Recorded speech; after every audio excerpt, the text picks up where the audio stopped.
todos. Bueno, vamos a dar inicio al club de revista. El título del artículo escogido para hoy se llama Intervención coronaria percutánea compleja guiada por imagen intravascular o angiografía. Es un artículo publicado en el New England Journal of Medicine. Como sabemos, y la mayoría está muy familiarizado con esta revista, es una de las revistas más importantes en medicina. Tiene un factor de impacto de 176.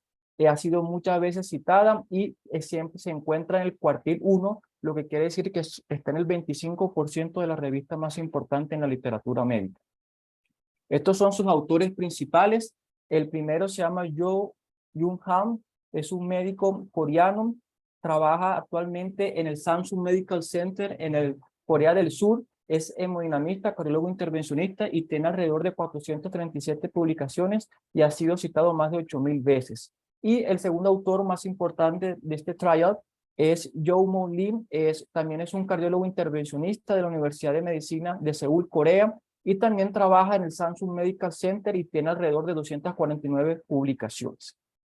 Sobre las generalidades de este artículo, pues hay que considerar que con la aparición de los stents liberadores de fármaco de segunda generación ha disminuido las tasas de eventos clínicos relacionados con los stents y con los vasos tratados, y también tener en cuenta que esos pacientes con lesiones coronarias complejas son los que tienen peores desenlaces clínicos y en su seguimiento.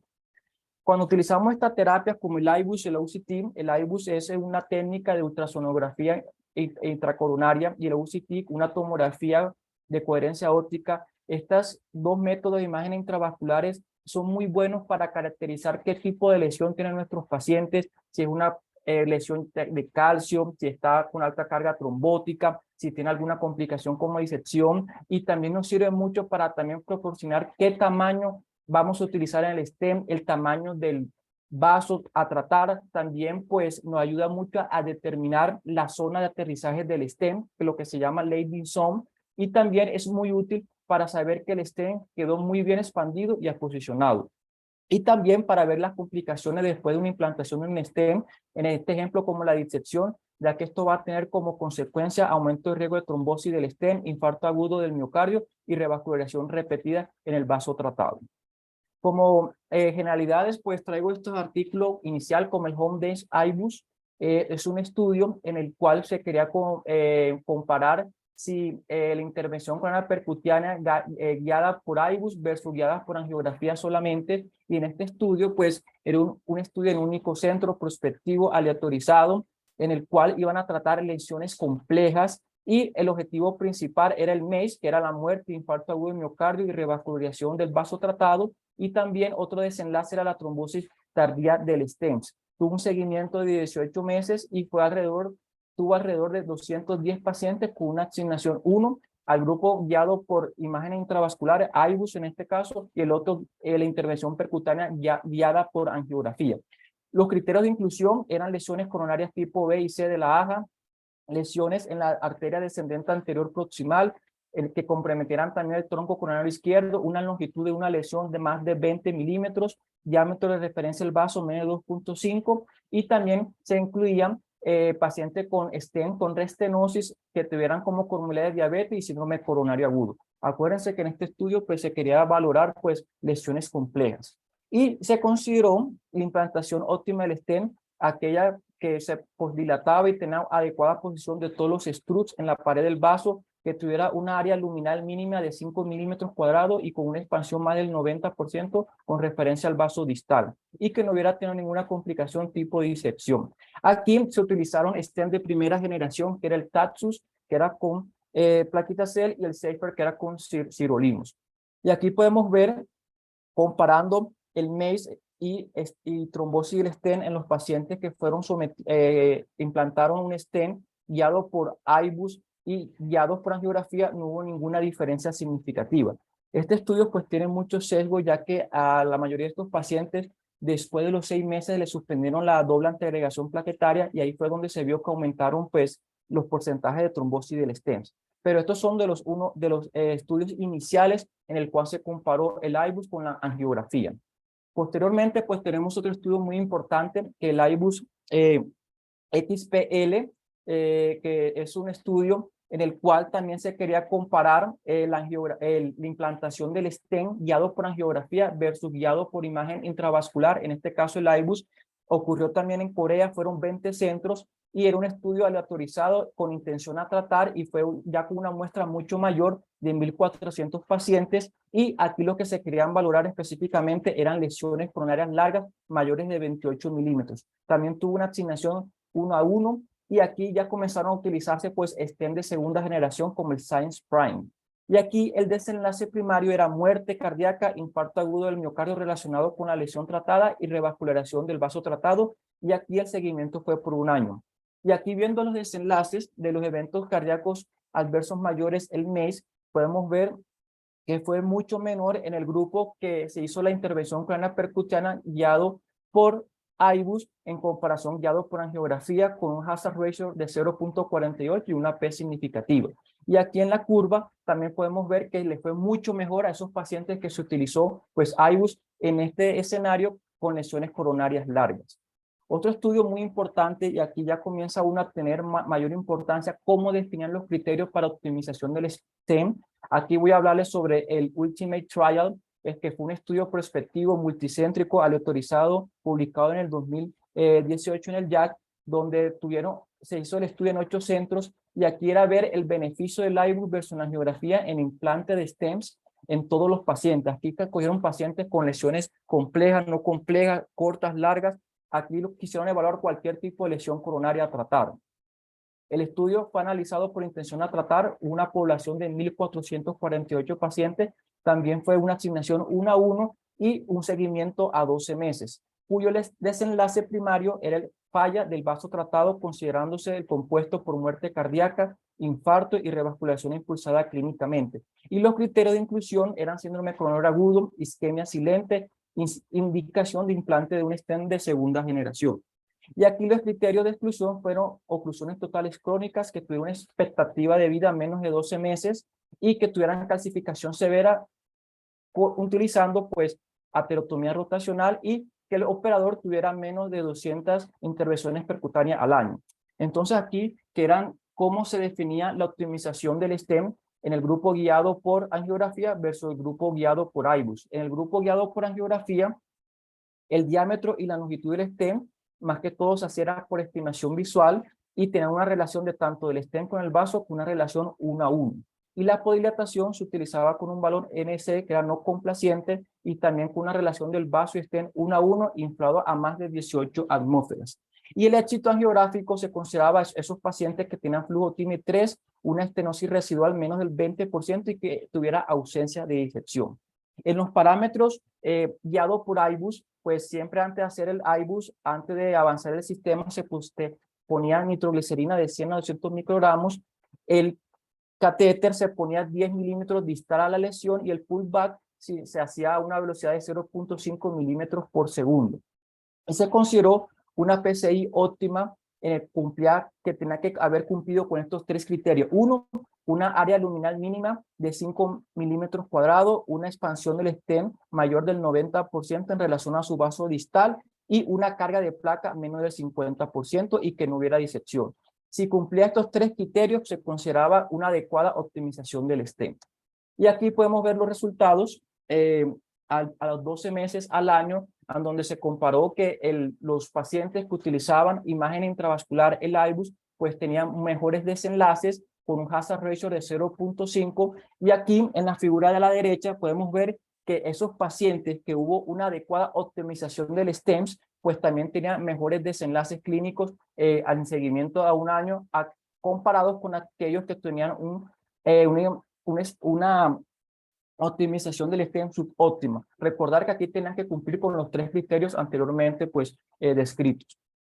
También, para ir redondeando aquí en las generalidades, pues las tasas de eventos informados en estudios previos en intervención coronaria percutánea compleja, pues tenemos estos diferentes estudios en el cual aquí podemos ver el MACE cuando se comparaba a aquellos pacientes que utilizaban IBUS versus angiografía, y podemos ver aquí, ya yo les mencioné el Home Days y el IBUS XPLL, en el cual esos pacientes pues iban mucho mejor si esas arterias complejas se trataban o guiaban el implante del stent con una imagen intravascular, en este caso el IBUS. Si nos vamos a las recomendaciones de las guías, aquí tenemos las dos guías, tanto la europea a la izquierda como las americanas. Ellos consideran que el uso de IBUS o la tomografía de coherencia óptica se puede considerar en aquellos pacientes que se quiera optimizar el implante del stent o aquellos pacientes que vamos a guiar el procedimiento específicamente si vamos a intervenir el tronco o arterias coronarias complejas con una recomendación 2A con un nivel de evidencia, una recomendación 2A con un nivel de evidencia B. Entonces, pues estas son las guías actuales. Muchas de estas recomendaciones, si nos vamos a la bibliografía, pues son estudios que yo anteriormente les mencioné y también muchos metaanálisis, haciendo la consideración que esos metaanálisis pues son muy heterogéneos, son más que todo estudios observacionales y hay una diferencia mucho en los criterios de expansión óptima del stent. Uno, tienen criterios muy diferentes. Dos, son poblaciones también muy diferentes, arterias con diferentes criterios de tratamiento, por lo cual los resultados son muy heterogéneos y por eso podemos ver que es una recomendación 2A. Entonces, como introducción del artículo, los ensayos previos con uso de imágenes intracoronario han mostrado tasa más baja de eventos clínicos adversos, pero las recomendaciones son muy limitadas, no son muy definitivas, y ya que podemos ver que el tamaño de muestra es muy limitado, el seguimiento a largo plazo también es muy corto y siempre tenían inclusiones subgrupos de lesiones coronarias muy seleccionadas, muy específicas. Y podemos ver que las diferentes sociedades científicas recomiendan el IBUS y la UCT en pacientes seleccionados específicamente para optimizar la implantación del STEMS. Entonces, ¿cuál es el objetivo de este trial que se llama Renovate Complex PC Trial? Es investigar si la intervención coronaria percutánea guiada por imágenes intravasculares mejora los resultados clínicos en comparación con la intervención percutánea guiada por angiografía en pacientes con lesiones coronarias complejas. Sobre el método, el diseño de este estudio pues es un ensayo prospectivo, multicéntrico, abierto, aleatorizado. Lo hicieron en 20 sitios en Corea del Sur, pues tenían que haber cada participante haber firmado el consentimiento informado. La supervisión del ensayo era por un grupo en el cual hacía el monitoreo de datos y también tenía un seguimiento estricto a la seguridad de estos protocolos, y el grupo evaluador de eventos clínicos pues desconocían por la asignación de los grupos. ¿Cómo se definía la lesión coronaria compleja, que era pues el centro de esta intervención? Era uno, esos pacientes que tuvieran bifurcación. Aquí utilizaron la clasificación Medina y la rama lateral tenía que tener un diámetro mayor a 2.5 milímetros. Otra definición de lesión compleja era que tuviera el paciente una oclusión total crónica, que tuviera una lesión en el tronco no protegido, que tuviera una lesión coronaria larga con una expectativa de implante estén al menos de 38 milímetros, que tuviera enfermedad multivaso que involucre dos vasos principales tratados al mismo tiempo y lesión con necesidad de utilizar múltiples stent, mínimo 3, que tuviera restenosis intrastems, lesión con calcificación severa y lesiones ostiales en los vasos principales. Así en este estudio pues se definió una lesión coronaria compleja. Sobre los pacientes con criterios de inclusión, eran todos esos pacientes que tuvieran 19 años o más, que tuvieran enfermedad de las arterias coronarias que requiriera intervención coronaria percutánea, pacientes ya definiendo que tuvieran una arteria coronaria compleja y que hubieran firmado el consentimiento informado. Como los criterios de inclusión, pues eran aquellos pacientes que tuvieran lesiones objetivos no susceptibles de intervención percutánea, que tuvieran shock cardiogénico, que fueran intolerantes a algún medicamento específico como aspirina, clopidogrel, prasugrel, el ticagrelor o heparina o everolimus, que era pues el compuesto del medicamento del STEMS, que tuviera anteriormente o que hubiera presentado una anafilaxia al medio de contraste, que tuviera una mujer en embarazo o lactancia o que tuviera una expectativa de vida menor a 1 año, y por último, pues que no cumpliera el protocolo descrito.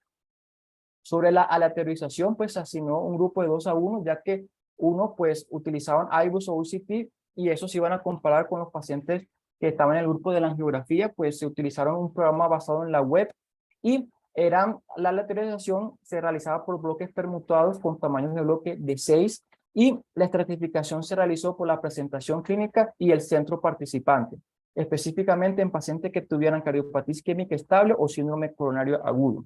Sobre el tipo de stent, pues se utilizaron stents liberador de fármacos de segunda generación. Tuvieran stent liberadores de verulimum recubiertos por un polímero biodegradable. Aquí específicamente utilizaron el stent Synergy. Y por otro grupo también se puede utilizar el stent liberador de verulimum recubierto con polímero permanente. Aquí utilizaron el Science. Sobre el iBus, pues se utilizó la marca Opticross de Boston y el OCT fue el Dragonfly de Abbott. Sobre la intervención, pues la intervención coronaria percutánea seguía las recomendaciones generales sobre la técnica estándar, pues siempre eso se consideraba por el operador. El stem, pero ya lo describí anteriormente, eran stem biodegradables o permanentes, y el tipo de imagen intravascular a utilizar, eso lo decidía el operador, era discrepancia del operador si quería utilizar iBus o UCT. El iBus se puede utilizar en cualquier momento de la intervención coronaria percutánea, pero era obligatorio después de implante de un stem y específicamente se iba a presentar la optimización. Sobre la definición de cómo se optimizaba el stem, pues este es uno de los puntos fuertes de este artículo, ya que generaliza cómo se debe pues definir la optimización del stem, y ellos consideran que la suficiente expansión del stem, sin mala posición importante del stem a la pared del vaso de disección, era como la primicia de utilizar siempre imagen intravascular, y se consideró que la expansión era suficiente si tenía una estenosis residual menor al 10% del diámetro del vaso de referencia, también que tuviera una área mínima del stem, una expansión mayor del 80% con el vaso de referencia distal, y también que tuviera una área absoluta mínima del stem mayor a 5 milímetros por IBUS y 4.5 milímetros al cuadrado por OCT. Si no se interviene el tronco coronario izquierdo. Si se hubiera intervenido el tronco coronario izquierdo, se define optimización del stem cuando tiene un área absoluta mínimo del stem mayor a 7 milímetros en los pacientes que utilizaban el IBUS, y área absoluta mínimo del stem en el tronco si era distal mayor a 8 milímetros. Sobre la definición de la mala posición del stem, pues ellos lo definieron como la distancia del vaso de la arteria y el stem de al menos de 0.4 milímetros con una longitud mayor a 1 milímetro. Así se definió en este estudio la mala posición del stem, y también la disección del borde, que tenía que estar dentro de los primeros 5 milímetros del borde del stem, con cuyo ángulo de disección fuera al menos del 60 grados de circunferencia del vaso, y la disección de al menos de 3 milímetros. En estos casos, siempre que se presentara la disección importante ya descrita, había que ponerle un stent o hacer una dilatación, y siempre posteriormente hacer la revisión final con una imagen intravascular. Y en el grupo de la angiografía, la optimización del stent se consideró específicamente por estimación visual, y era aquellos pacientes que tuvieran un diámetro de la estenosis residual menor al 10% y que no hubiera presentado ninguna disección que limite el flujo sanguíneo. Esta gráfica es para más o menos para que entiendan los criterios anteriormente expuestos. Aquí tenemos pues el lumen, y aquí tenemos la membrana elástica externa, y tenemos el vaso proximal y el vaso distal. Entonces aquí pues en el círculo rojo pues tenemos la área del stem mínima, y aquí en el círculo verde pues tenemos las referencias tanto proximales como las referencias distales. Allá arriba pues tenemos pues cómo se consideraba optimización del stem, que tenía que quedar con estas características que ya se la mencioné, y la adecuada optimización del stem era aquello resultado que tuviera una área del stem mínima mayor a 5 milímetros cuadrados en el IBUS o mayor a 4 milímetros cuadrados en el OCT, y en la expansión del stem, pues aquí hacían esta operación, que por eso traje esta imagen, que tenía que hacer esta operación, que era la área del stem mínima sobre el promedio de la referencia del lumen, tanto de la referencia proximal a distal, y eso si es por arriba del 80% se consideraba que había una optimización adecuada del stem. Sobre los desenlaces, el desenlace primario de este estudio fue valorar la falla del vaso tratado, y la definición consistía en el compuesto de muerte de causa cardíaca, y aquí se englobaba infarto del miocardio relacionado con el vaso diana o revasculación del vaso diana impulsada clínicamente, y también el estudio, pues como lo dije anteriormente, se hizo por intención de tratarlo. Y los desenlaces secundarios eran los componentes individuales del desenlace primario, y también valorar la falla del vaso diana sin presentar infarto miocardio relacionado con el procedimiento, y la trombosis definitiva del stem. Aquí un dato muy importante sobre la definición, cómo se consideraban esos pacientes que iban a ser revascularizados e impulsados clínicamente. Eran aquellos pacientes en el cual tenía una estenosis del segmento revascularizado mayor al 50% o mínimo el 50%, con los siguientes criterios. Uno, que estuviera un estudio funcional positivo correspondiente al área de la lesión tratada. 2, que tuviera cambios en el electrocardiograma, pues consistente con el vaso tratado previamente. 3, que tuviera síntomas isquémicos atribuibles a la lesión tratada. 4, que tuviera alguna prueba fisiológica invasiva positiva, como una guía de presión de FFR por debajo de 0.8 y FR por abajo de 0.89, o que tuviera una estenosis de al menos el 70% del diámetro. Sobre el seguimiento, estos pacientes fueron seguidos de manera ambulatoria al primer mes, a los 6 meses y después cada año anualmente. La alternativa, si no iban al consultorio, pues se llamaba por teléfono, y la supervivencia o la mortalidad, pues revisamos el registro de Seguro Nacional de Salud de Corea. Sobre los eventos adversos y sus complicaciones, pues se había hecho un grupo específico que iba a monitorear cuáles eran esos pacientes que habían presentado algún evento adverso, complicaciones durante el procedimiento y el seguimiento. Sobre el análisis estadístico, pues la hipótesis inicial era si la estrategia de intervención con área percutánea guiada por imágenes intravasculares en pacientes con lesiones arteriales complejas disminuía la falla del vaso tratado. Esa era la hipótesis inicial, y la hipótesis nula era aquellos pacientes que fueron tratados con imagen intravascular con lesiones arteriales complejas y que no se relacionaran con falla del vaso tratado en comparación con esos pacientes que le hacían solamente la intervención guiada por angiografía. Entonces, sobre los análisis estadísticos, pues la estimación del tamaño de la muestra se realizó con un poder del 90%. Ellos estimaron que tenían que tener un mínimo de 1.620 pacientes para así poder rechazar la hipótesis nula, en el cual no se encontraban diferencias entre los dos grupos. El periodo de seguimiento era de 3 años, con una estimación de pérdida del 5% de los pacientes, y ellos consideraron que en el grupo de imágenes intravasculares, el desenlace primario iba a ocurrir en un 3.6%, comparado con el de grupo de angiografía, alrededor del desenlace primario de un 6.0%. Todos los análisis se realizaron por intención de tratar, y el desenlace primario del análisis se llevó a cabo por el método de Finet y Gray, que era más que todo valorar la incidencia acumulada de fallo del vaso tratado con los grupos aleatorizados, y también se ajustó por riesgo competitivo potencial de muerte por las causas no cardíacas. Se realizó también un análisis de Kaplan-Meier desde el desenlace del tiempo y el evento presentado. También se utilizó el modelo de regresión de riesgo proporcional de Koch, y los resultados fueron presentados con hazard ratio con un intervalo de confianza del 95%. Se utilizó un software R y el software SPSS. Sobre los desenlaces secundarios, aquí no se incluyó una corrección por multiplicidad. Los resultados se informaron específicamente con estimaciones puntuales con intervalo de confianza del 95%, y aquí pues ellos hacen la referencia que los anchos del intervalo de confianza no se han ajustado por multiplicidad, por lo cual estos datos no pueden inferir para tomar medidas o tratamiento definitivo con estos valores.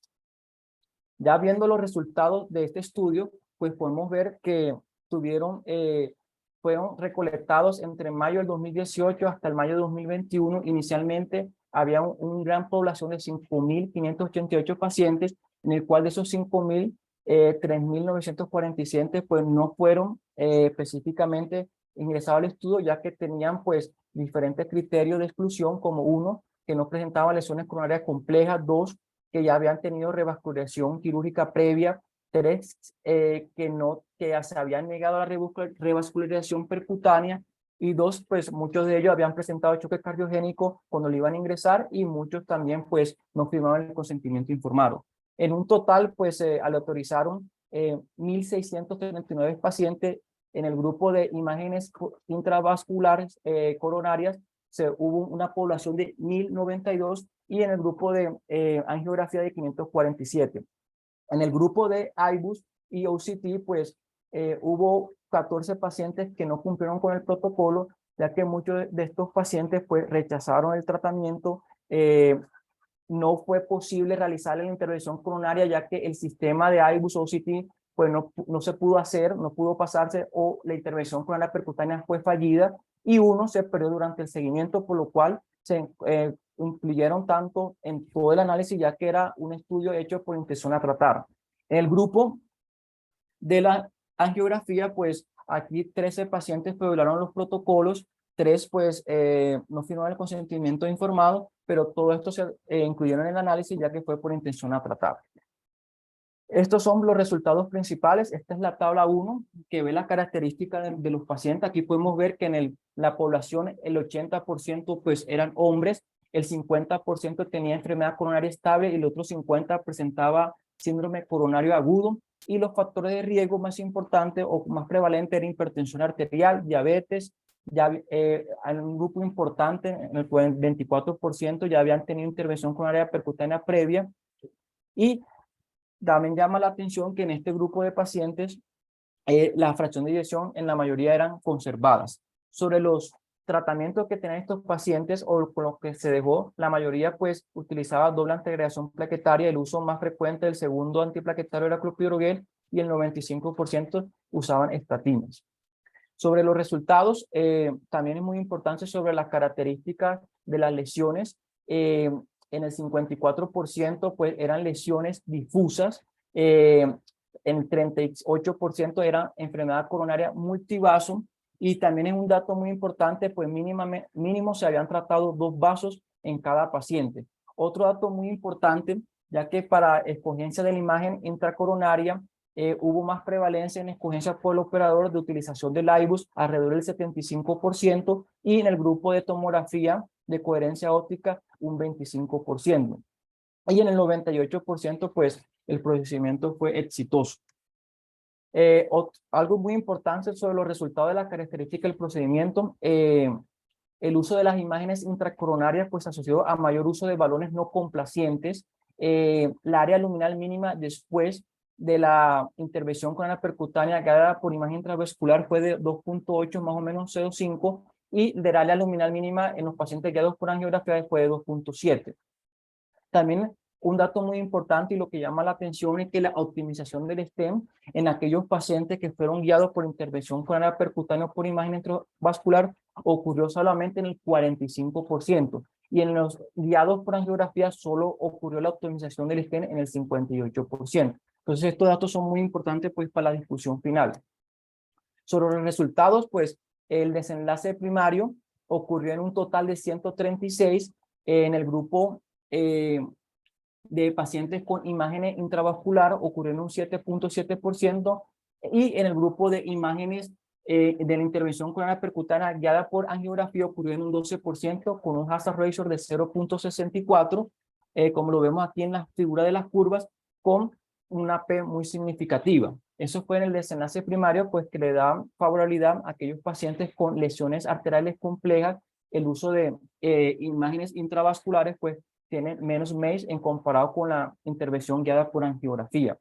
Sobre este análisis exploratorio en el cual se comparó aquellos pacientes, unos que hicieron optimización del stent con los que no se optimizó el stent y los que fueron tratados solamente con intervención angiográfica, podemos ver que aquellos pacientes o aquel grupo de pacientes que se hizo una intervención guiada por imágenes y se optimizó el stent, pues tuvieron también una incidencia a 3 años mucho menor en comparación a aquellos que no se optimizó el stent y aquellos que nada más se utilizó pues la implantación con angiografía solamente. Sobre el análisis de las lesiones en el grupo de imágenes intravasculares y optimización del procedimiento, pues aquí algo muy importante y puntual, lo que está sombreado en amarillo, pues aquellos que se utilizaron expansión del stent óptimo ocurrió en el IVUS en el 60% y en el OCT en un 75%.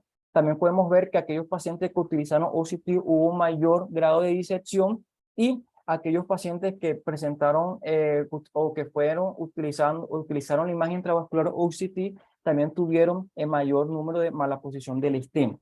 Y otro dato muy importante sobre que aquellos pacientes que se optimizó el stent y que tenían que cumplir todos los criterios de optimización del TRES, solamente ocurrió en un 55% en los pacientes que se trató con IBUS y en un 65% solamente en los pacientes que se utilizó OCT.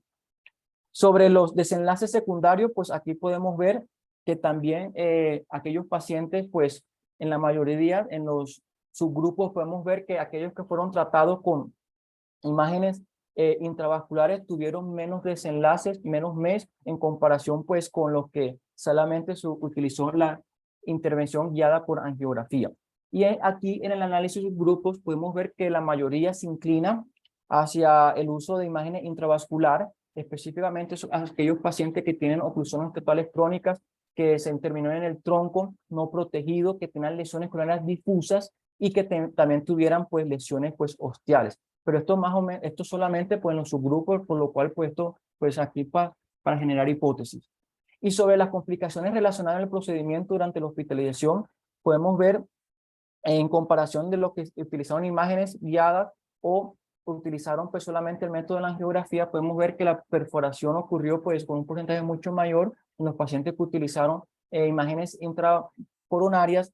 Esos pacientes también tenían clínicamente mayor choque cardiogénico, pues presentaron taponamiento cardíaco y también tenían una frecuencia mayor de arritmias cardíacas.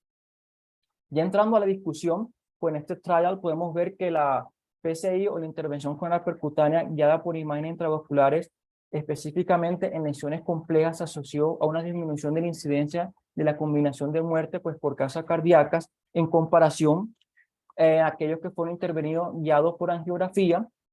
Había unos datos previos que lo dije en la introducción y en las generalidades, en los cuales sí había un porcentaje de grupos en el cual iba mucho mejor si utilizaban imágenes intravasculares, pero estos estudios tenían que tener el asalvamiento o la limitación que eran estudios con desenlaces que no se habían pues generalizado, que tenían muy diferentes criterios de inclusión de esos pacientes y solamente evaluaban un subgrupo de pacientes con un tipo de lesión específica y el seguimiento a corto plazo era muy corto. Y también la definición de la optimización del STEM era muy heterogénea. Y en la mayoría de los estudios previos utilizaron pues STEM de primera generación. Entonces en la discusión, ¿cuáles son los puntos a favor de este trial? Pues que aquí se engrupó diferentes tipos de lesiones coronarias complejas, se utilizaron criterios más contemporáneos de optimización del STEMS y fueron pues descritos desde el inicio del estudio.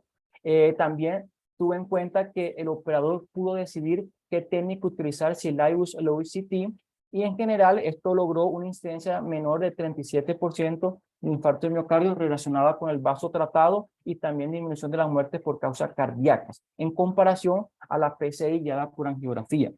También unos puntos a favor de este estudio es que utilizó una muestra mayor y un seguimiento a largo plazo, un mínimo de crossover, y este estudio pues respalda el uso de imágenes intravasculares para lesiones complejas.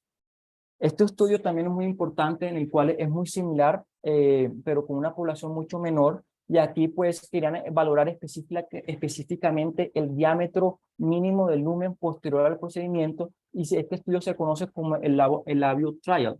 También fue un estudio multicéntrico internacional autorizado, también se realizó por intención a tratar, fueron una población mucho menor de pacientes de 284, y también los criterios de inclusión eran lesiones coronarias complejas. El desenlace primario específicamente era valorar el diámetro mínimo del lumen y el desenlace secundario era el MESH y tuvo un seguimiento a 2 años. Y aquí eran los criterios que utilizaron para este estudio, en el cual, dependiendo del balón que se optimizaba, ahí van a ver cuál era el área que se iba a ganar y cómo se iba a tratar pues el vaso con lesión. Y aquí podemos ver que esos pacientes que utilizaron el IBUS pues tuvieron una mejor posdilatación. Se utilizó un diámetro de balón mucho más grande, por lo cual pues quedó mejor optimizado la implantación del stem. Y aquí podemos ver en las curvas que estos pacientes pues con el diámetro luminal mínimo, aquellos pacientes que utilizaron la técnica de IBUS comparado con la angiografía, pues tenían una mayor optimización pues del stem y mayor diámetro del área luminal mínimo. Otro estudio muy importante que lo nombré en la introducción fue el IBUS XPL. Ya en ese momento fue un seguimiento de 1 año, aquí lo extendieron a 5 años y podemos ver que esos resultados también se conservaron. Uno, como vemos aquí en las curvas, de esos pacientes que inicialmente eran 700, pues a los 5 años 589 en el grupo del IBUS y 594 en el grupo de la angiografía completaron el seguimiento a 5 años, y podemos ver que esos pacientes a los 5 años pues tuvieron también menos MES, lo que utilizaron por la implantación del stem guiado por IBUS en comparación guiado por angiografía con un hazard ratio de 0.5. ¿Cuáles son las limitaciones de este estudio? Pues el ensayo fue no ciego, pues los operadores sabían qué paciente iban a utilizar con IBUS o OCT, y los que otro grupo no iban a utilizar pues esas imágenes intracoronarias, que solamente era con la angiografía, por lo cual se consideró que esa era una limitación, aunque se siguieron estrictamente los protocolos descritos al inicio del estudio. También algo que llama la atención es que la optimización del stent por imagen intravascular solo ocurrió en el 45% de los casos, y aquí pues ellos en el artículo pues consideran que estos pacientes eran con lesiones coronarias complejas, por lo cual la posdilatación repetida tiene un alto riesgo de perforación o ruptura del vaso, por lo cual solamente se pudo optimizar hasta el 45% de los casos, y ellos consideraron que a largo esos pacientes pues, iban a tener unos desenlaces muy buenos, por lo cual no a todos tenían que optimizarle pues el STEMS.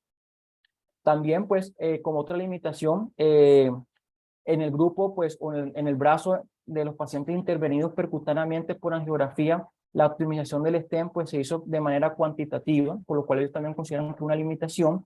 Y el gran grupo de pacientes, más del 50%, ocurrió en un solo centro, y otra limitación eran que solamente era población asiática de Asia Oriental.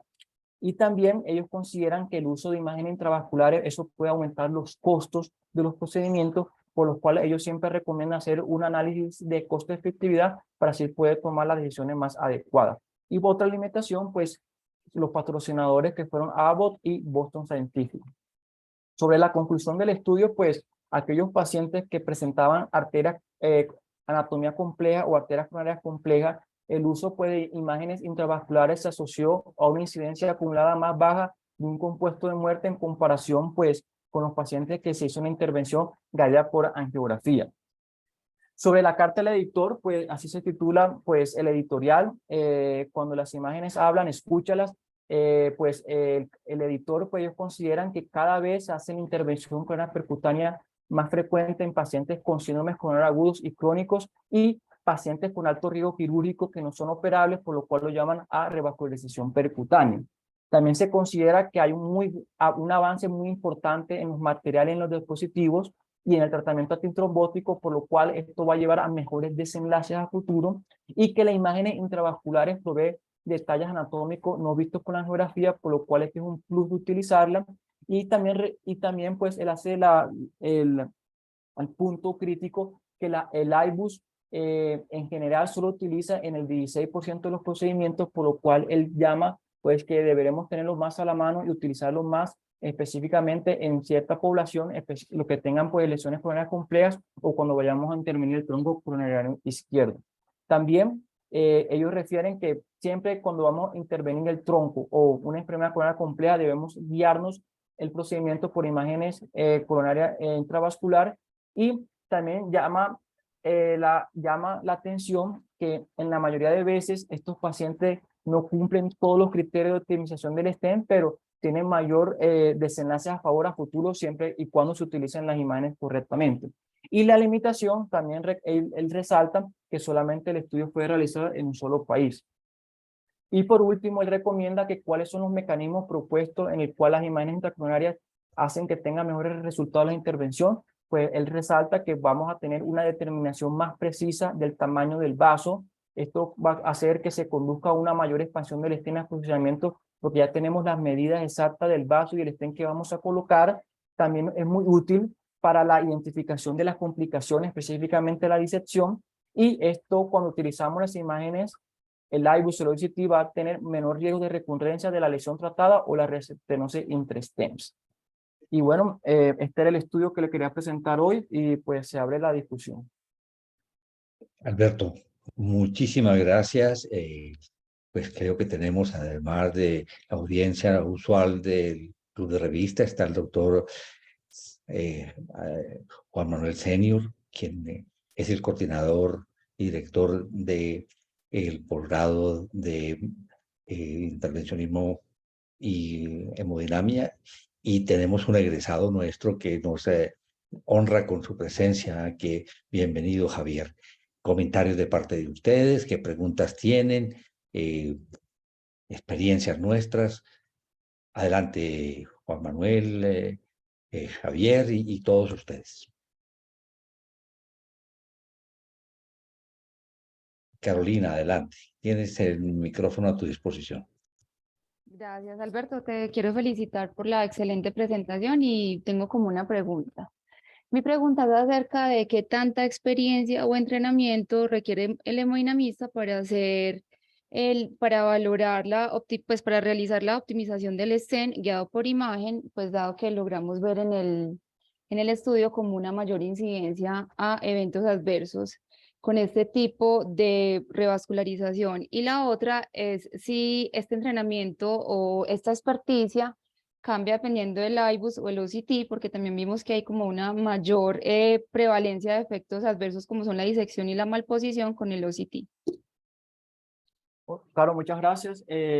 Con relación a la primera pregunta, no le tengo el dato exacto de cuánto procedimientos con IBUS o OCT hay que tener para tener más experiencia.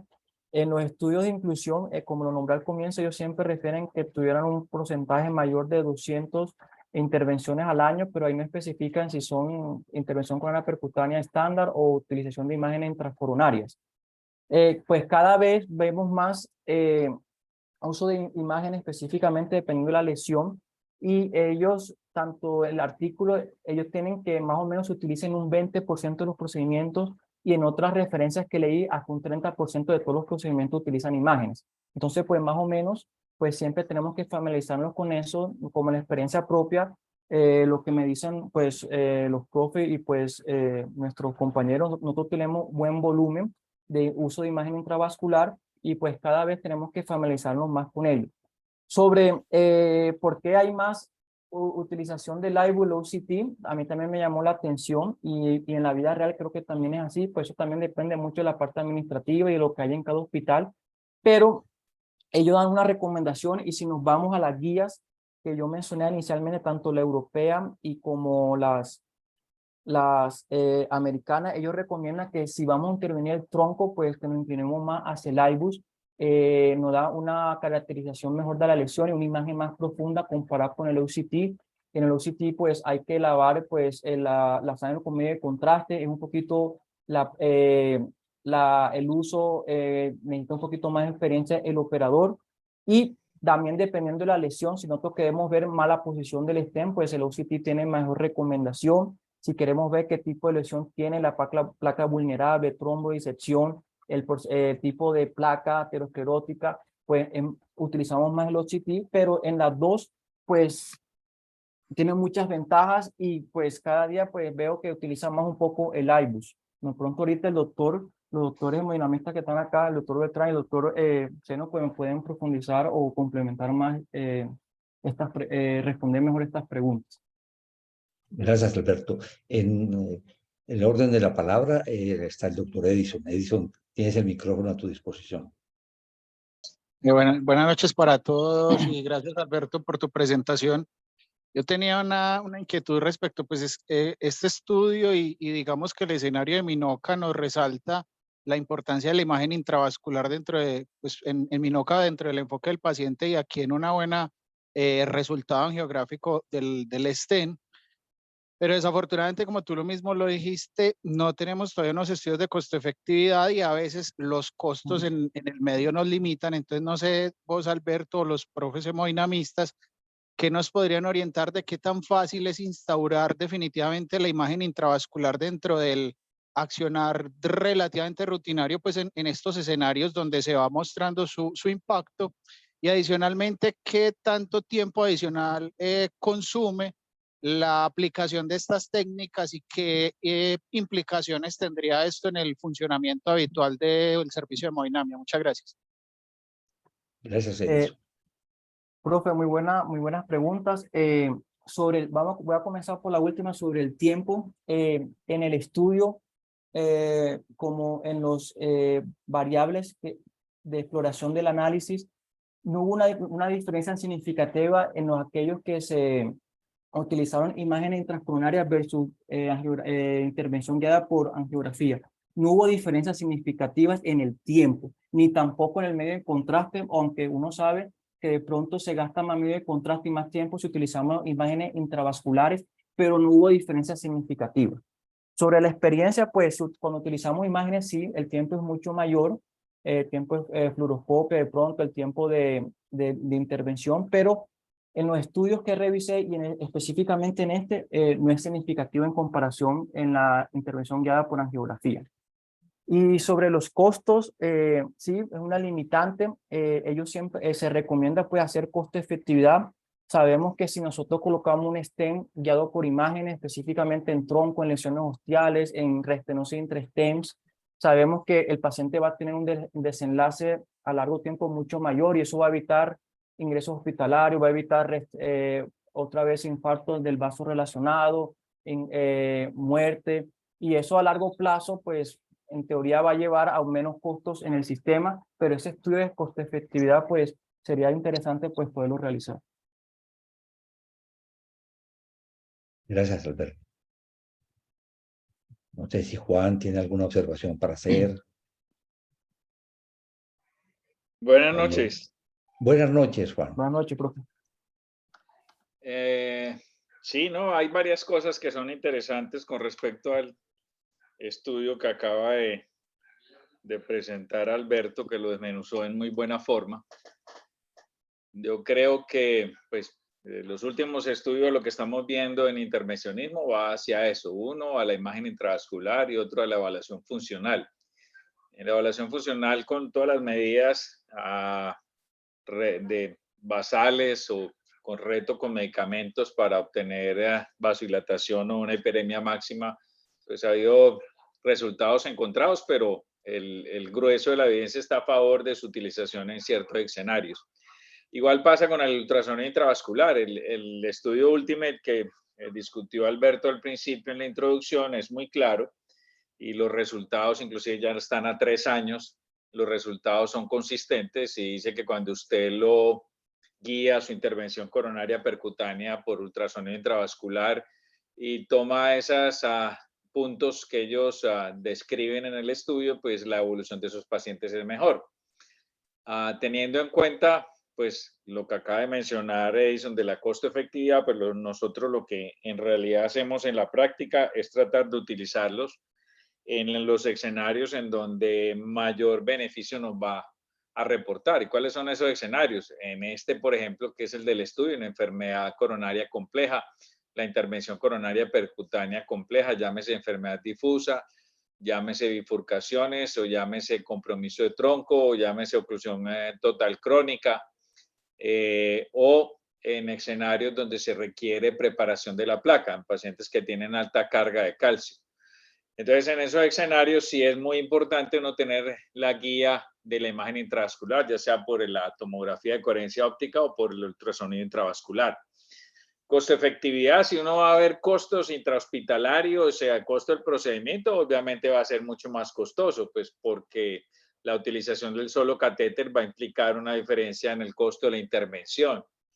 Si uno sopesa la intervención, el número de stents, lo que uno pone en forma intrahospitalaria, puede que haya alguna ganancia porque hay lesiones que pronto usted considera que son lesiones severas por angiografía y la imagen del ultrasonido le dice que no y puede ahorrarse un stent. Lo mismo pasa con el FFR, ¿cierto? Incluso cuando uno ve enfermedad de 3 vasos con lesiones que no son críticas, severas, de 90-95%, donde no habría mucha duda, pero la evaluación con imagen intravascular y la evaluación con funcional nos podrían decir que esa enfermedad de 3 vasos en realidad podría ser enfermedad de 2 o 1 vaso y ser intervención percutánea y no remitido a cirugía o no una intervención compleja con enfermedad de 3 vasos. Pero los estudios que utilizan guía con ultrasonido o guía con OCT demuestran que a largo plazo probablemente la costo-efectividad dependa mucho del horizonte de tiempo. Si usted coge un horizonte de tiempo muy corto, no le va a dar costo efectivo, pero si usted coge un horizonte de tiempo largo, sí, porque le va a disminuir las rehospitalizaciones por enfermedad isquémica, le va a disminuir las revascularizaciones por enfermedad isquémica, le va a disminuir la falla del vaso tratado, entonces son ganancias que después se van a poder determinar. Eso impacta mucho en los estudios de costo-efectividad. Escoger el horizonte de tiempo es muy importante. Y lo segundo es que la costo-efectividad es sensible al costo, entonces la costo-efectividad es muy diferente de acuerdo a los países. puede ser costo efectivo en un país y en el nuestro no, porque en el nuestro el costo del catéter y el procedimiento sea demasiado alto. Sin embargo, el resultado diría uno que en costo efectividad podría uno decir que uno atinaría que sea costo efectivo. No más barato, pero sí costo efectivo en lo que se ve con todas las ganancias que hemos visto, ¿cierto? Uno muchas veces angiográficamente ve un stent implantado y lo ve perfecto, usted lo ve bien y el vaso se ve muy bonito. Usted mete el IBUS y mira el porcentaje de expansión. El porcentaje de expansión se mira con el diámetro luminal que usted tiene en el stent con respecto al vaso distal donde no hay placa. Y usted mira que el porcentaje de expansión es menor del 80%, quiere decir que ese stent está subexpandido. Y eso es una de las mayores variables pronósticas para restenosis. Entonces, si usted deja un stent subexpandido, va a tener mayor tasa de restenosis, eso es fijo. Si usted lo deja bien expandido y lo postdilata con un balón, si usted puso un stent de 3.0, por ejemplo, lo postdilata con 3.5 y su porcentaje de expansión le subió a más del 90%, o sea, está tranquilo que tiene una adecuada expansión. La aposición también es importante. Hay una discusión entre si la mala posición temprana, que es el espacio que hay entre el metal y la íntima del vaso, es importante para hablar de trombosis aguda, subaguda, es otra de las cosas, el determinar si hay disección distal o proximal y la importancia de esa disección. Algunas disecciones podrían dejarse sin tratar, dependiendo de cuánto cubren y cuánto es la longitud de la disección. Otras sí hay que tratarlas y probablemente algunas las podemos ver por angiografía, pero muchas pueden escaparse al ojo de la angiografía. Entonces, la imagen intravascular también nos dice exactamente cómo está. Muchas veces el stent aterriza en una zona donde hay placa y depende de la severidad de la placa. Entonces, aterrizar un stent en una zona de placa, porque angiográficamente no es visible, pero sí es visible en la imagen intravascular, eso le asegura una tasa de restenosis mayor. Entonces, uno con el ultrasonido sabe que si tiene un pedazo de placa que no cubrió, pues le toca implantar otro stent para cubrir esa lesión. Entonces, hay muchas ventajas del ultrasonido intravascular. El postdilatar es una cosa importante, pero fíjense que ahí uno va viendo los datos y entonces entre más estricto es uno con que quiero lograr una mayor expansión, puede que tenga más tasa de ruptura del vaso, tenga a veces hemopericardio, tenga a veces otra, cuando uno es muy agresivo y quiere dejar las cosas perfectas, puede que esa no sea la idea con el ultrasonido, pero ayuda mucho. Carolina preguntó entre el OCT y el IBUS. El IBUS es mucho más fácil para nosotros en nuestra experiencia porque pues uno de cardiólogo acostumbra el ojo al tono de grises, ¿cierto? Cuando usted pasa por eco, usted acostumbra el ojo al tono de grises, que a veces dicen que pues es como el tono de la oscuridad, pero esto es un tono de grises y es muy intuitivo lo que uno ve y ver una disección, ver un puente intramiocárdico, ver la placa, la expansión, es mucho más fácil que el OCT. Para el OCT hay que tener mucho más entrenamiento y probablemente muchos más casos y probablemente uno si quiere hacer OCT debería irse a hacer un curso de OCT, mientras que con el ultrasonido intravascular no tenemos ese problema. A medida que lo vamos haciendo y nos vamos entrenando y durante la fase de entrenamiento en el posgrado, pues tratamos de que el residente esté entrenado en ultrasonido intravascular y de hecho a Alberto le ha tocado muchos procedimientos con ultrasonido intravascular y la ventaja de ultrasonido intravascular. La intervención en tronco es indispensable tener ultrasonido intravascular. Una intervención en tronco y uno poner un stent sin saber cómo quedó por la sola angiografía, que era algo que hacíamos antes, porque no había opción de tener la imagen. En este momento no se justifica, a menos que sea una intervención aguda en un paciente que se inestabilizó, tenés que abrirlo y después le planea ya con más tiempo cuando el paciente se estabiliza, hacerle la imagen intravascular, pero por ejemplo, intervención de tronco, como se dice vulgarmente, es impajaritable que debe ir con el ultrasonido intravascular.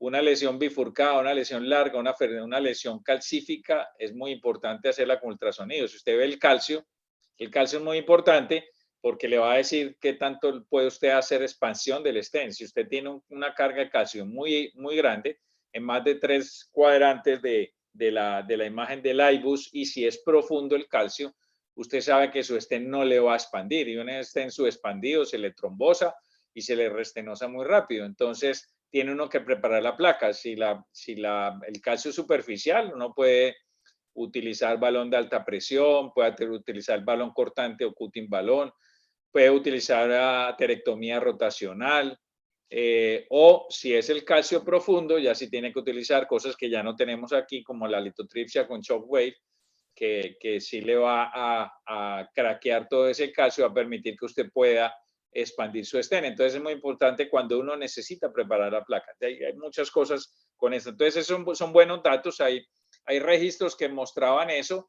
Hay estudios en curso con la utilización de imagen de trasplante para demostrarlo, y hay uno de ellos inclusive que se llama el IMPROVE.